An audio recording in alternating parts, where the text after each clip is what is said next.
Hi folks, you're with Tacitus today, your pushback channel, and thank you for joining this live stream. In this chat, I'd like to talk about the propaganda around climate change and the build-up to the propaganda, which is reaching crescendo proportions as we approach the meeting in Glasgow, the climate change gabfest in Glasgow. Now, just looking at the propaganda as it comes along, I've noticed that it's the same articles, the same handful of articles that are being printed all over the world. So all the globalist controlled media are running these articles at the same time, pushing the same talking points. If there is any editorial outside of that, then that all seems to be pretty much the same.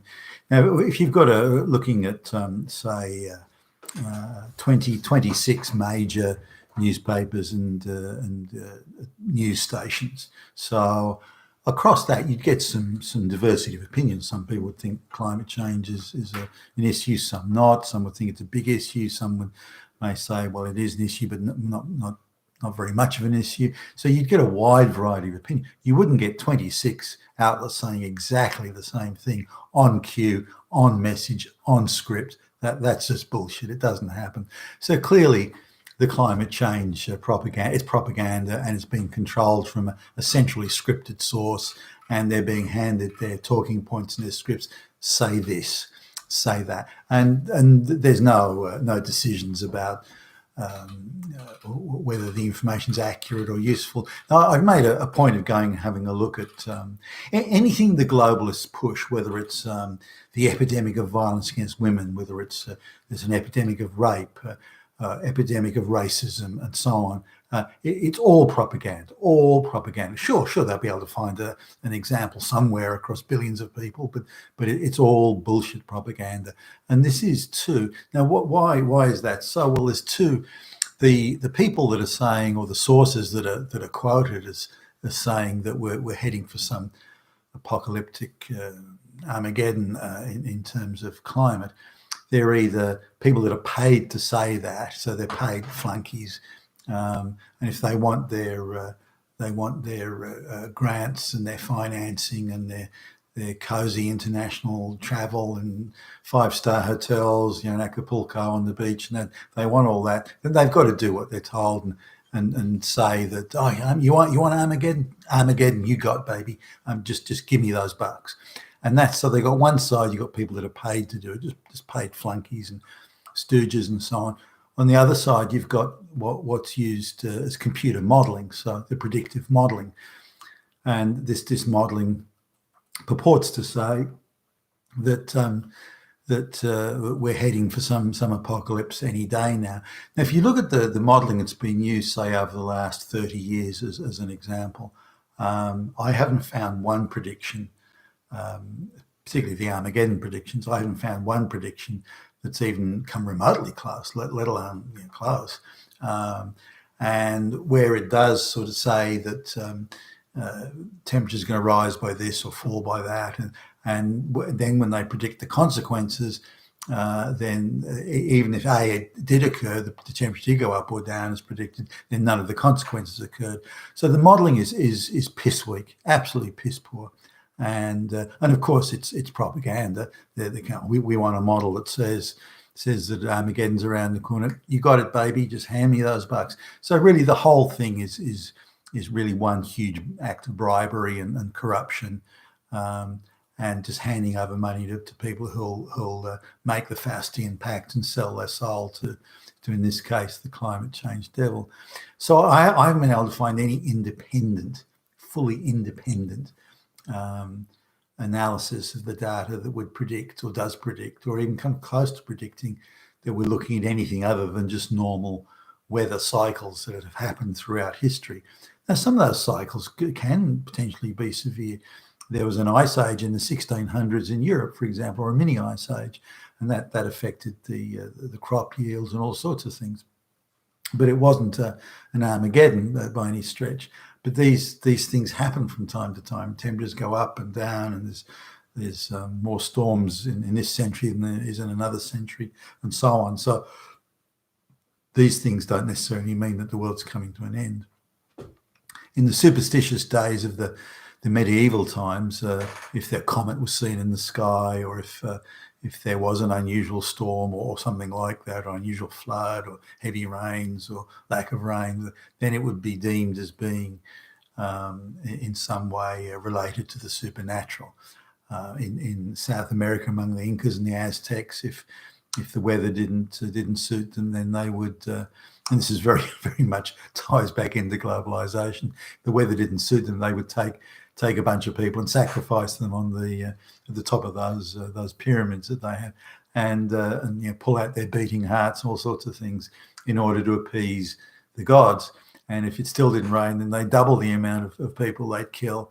And if it still didn't work, then they double again. So they were very much into this is the only way that we're going to get the rain or the weather that they wanted. So we just have to kill a bunch of people. And it reminds me of the globalists today, that they're prepared to sacrifice any amount of people in reality, in terms of throwing people in prison arbitrarily and stealing the livelihoods of people, all that sort of stuff, in order to get the outcome that they want or think that they need. There's something of a similarity there, but it's a little bit eerie.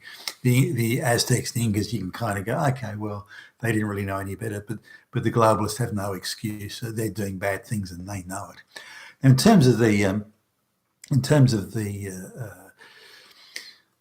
climate change messaging and the propaganda, it's obviously a globalist must have.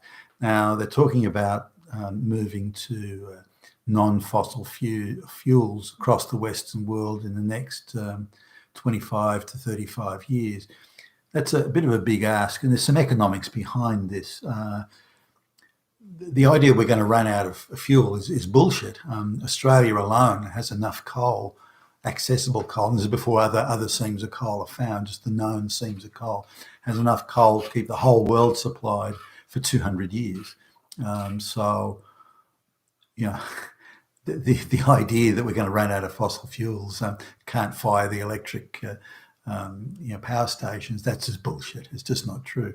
Now, the other thing about Australia is a lot of that coal is reasonably close to the surface, or on a relative basis, at least close, so it can be extracted quite economically. In fact, Australia can extract a ton of good quality coal for probably cheaper than anywhere else in the world. Some of that's because of the open pit mining technology that's used here and that sort of thing. But that's the idea that there's not enough coal to go around is bullshit. There's plenty of coal, and as I say, Australia's got good quality coal, and not the brown coal that creates a lot of fumes, but the good quality stuff. So there's plenty of coal around. Oil, I'm not sure about. Gas, there's plenty of gas around, and there's certainly gas to go for many, many decades to come, if not more than 100 years. And that's only of known reserves. And that's before you get to things like the fracking and so on, which can produce more. So there's plenty of energy around. Now, I don't think anyone's got a problem, so I certainly don't. If the technology is there, and when it arrives, fine. The technology to produce electricity reliably, to deliver baseload power on demand.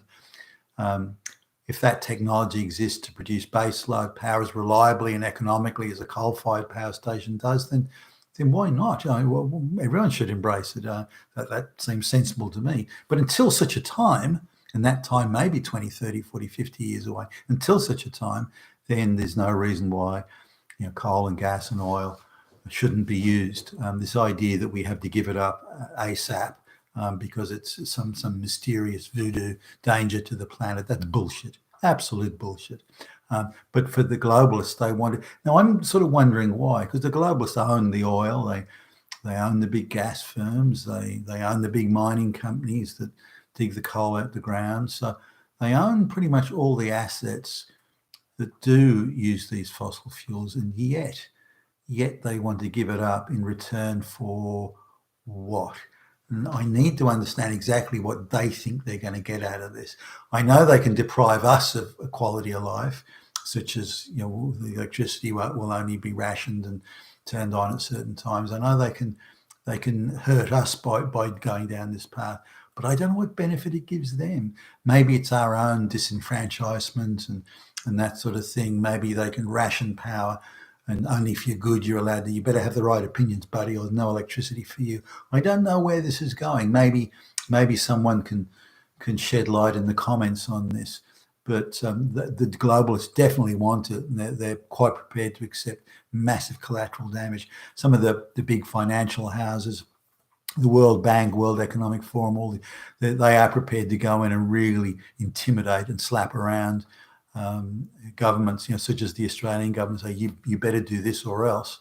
And so it's something they really, really want, and they're prepared to go more than the extra mile to get it. But what are they going to get out of it? What are they really going to get? Say everyone's got solar on their roofs. I mean, what do they get? I don't quite understand that. Maybe I'm missing something obvious. But again, maybe you've got some ideas. So you've been with Tacitus today, your pushback channel, and thank you for listening.